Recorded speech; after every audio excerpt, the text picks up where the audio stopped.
selama 16 jam dengan puasa di bulan Ramadan ini dari segi manfaatnya dokter, atau sama saja dokter? Mohon pencerahannya.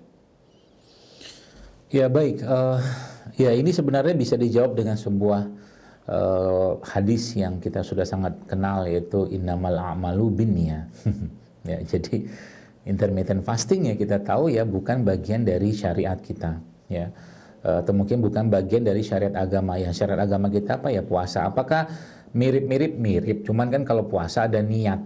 Kalau intermittent fasting kan nggak ada niat yang berkaitan dengan ibadah atau amal. Ya, maka ketika orang puasa Ramadan, yang kalau kita hitung-hitung kan waktu yang kita jalani ketika puasa itu kan kurang lebih memang mirip-mirip dengan intermittent fasting. Intermittent fasting itu kan ada yang 16-8, ada yang 24, ada yang 22-22. Jadi 16-nya itu dia puasa, 8-nya dia makan. Waktu makannya 16, waktu puasa 16, waktu berbukanya atau makannya 8 jam. Ada yang naik lagi tuh 20 ya, 22, 24, 20 dia berpuasa, 4 jamnya dia makan, atau naik lagi 22, 23, macam-macam tuh formatnya itu. Nah, tadi ya kembali ke niat ya. Jadi kalau ditanya apakah sama atau tidak sama, saya harus katakan tidak sama, karena banyak keberkahan kalau orang tuh berpuasa ya. Meskipun katakanlah yang dialami tubuh itu mungkin mirip-mirip, tapi kita tidak tahu sejatinya dalam tubuh kita itu terjadi apa saja kan gitu. Jadi mungkin daripada kita bicara tentang intermittent fasting, lebih baik kita puasa-puasa sunnah atau puasa wajib seperti Ramadan seperti ini.